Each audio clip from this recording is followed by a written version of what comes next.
ஹாய்ங்க, வணக்கம். இன்றைக்கி சூப்பரான ஸ்பாஞ்சியான கேக் தான் பார்க்க போகிறோம். பனானா கேக்கு எப்படி செய்கிறதுன்னு பார்க்கலாம். ரொம்ப சிம்பிளாக ஈஸியாக செய்யலாம். அதுக்கு ஒரு நல்ல பழுத்த பழமாக 4 வாழைப்பழம் எடுத்திருக்கேன். இதை நல்லா மசிச்சுக்கலாம். இது போல் நல்லா மசிச்சுட்டு நான் 2 கப் அளவுக்கு மைதா மாவு எடுத்திருக்கேன். நல்லா ஜலிச்சுட்டு சேர்த்துக்கலாம். ஒவ்வொரு கப்பாக போட்டு நான் ஜலிச்சுட்டு சேர்த்துக்கிறேன். 2 கப்பு மைதா மாவு, 1 கப்பு கோதுமை மாவும் எடுத்திருக்கேன்.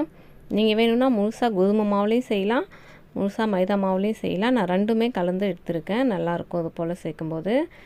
1 பிஞ்ச் அளவுக்கு உப்பு, 1 ஸ்பூன் பேக்கிங் பவுடர் சேர்த்துருக்கேன். இப்போ எந்த கப்பில் மாவு அளந்து எடுத்தோமோ அதே கப்பில் 1/2 கப் நெய், 1/2 கப்பு எண்ணெய் சேர்த்துருக்கேன்.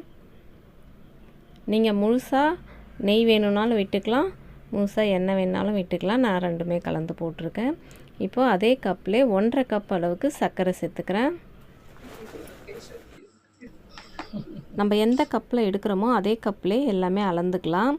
என்கிட்ட பேக்கிங் சோடா இல்லை, பேக்கிங் பவுடர் மட்டும்தான் போட்டிருக்கேன். அதனால் பார்த்திங்கன்னா ஒரு முட்டை சேர்த்துருக்கேன்.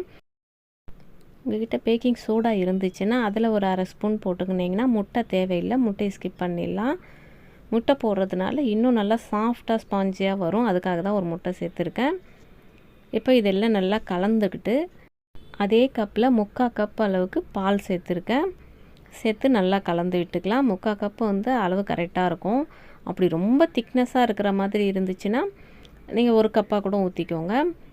அந்த முட்டை போட்டிருக்கிறதுனால வாசனை வரும் இல்லையா, நான் ஏலக்காய் தூள்லாம் போடலை. அப்புறம் ஏலக்காய் வாசனை அதிகமாக ஆகிட்டு பனானா வாசனை வராது. அதனால் ரோஸ் எசன்ஸ் கொஞ்சமாக ஒரு 2-3 ட்ராப் மட்டும் விட்டுருக்கேன். இப்போ அந்த ட்ரேயில் நெய் தடவிட்டு கொஞ்சமாக மாவு தூவி விட்டுட்டு நல்லா கலந்துட்டு அதில் விட்டுக்கலாம்.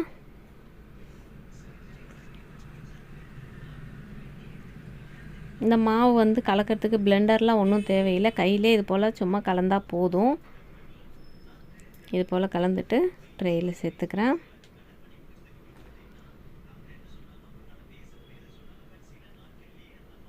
இப்போ இது கலக்கிறதுக்குள்ளே நான் ஒரு பாத்திரத்தில் உப்பு கொட்டி வச்சுருக்கேன் சூடாகிறதுக்கு கேஸில். இது போல் ஒரு 5 நிமிஷத்துக்கு முன்னவே வச்சுட்டேன். ஃப்ரீ ஹீட் ஆகிட்டு இருக்கட்டும். இப்போ நம்ம இதை தூக்கி அதில் வச்சு மூடிடலாம். 20 நிமிஷத்தில் வெந்துடும்.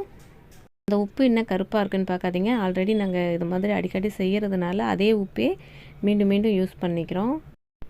20 நிமிஷத்தில் சூப்பராக வெந்திருக்கு. இது சந்தேகமாக இருந்துச்சுன்னா ஒரு கத்தியோ இல்லை டூத்பிக்கோ விட்டு பார்த்துக்கலாம். ஒட்டாமல் வந்துருச்சுன்னா வெந்துருச்சு. சூப்பராக வெந்திருந்தது, ரொம்ப நல்லாவும் இருந்தது. சுற்றி இது போல் லூஸ் பண்ணி விட்டுட்டு எடுத்து கட் பண்ணி சாப்பிட்டோம்னா அவ்வளோ டேஸ்ட்டாக இருந்தது. நீங்களும் ட்ரை பண்ணி பாருங்கள். அடிக்கடி செய்வீங்க. ஒரு முறை செய்திங்கன்னா எப்படி வந்ததுன்னு கமெண்ட் பண்ணுங்கள். தேங்க்யூ.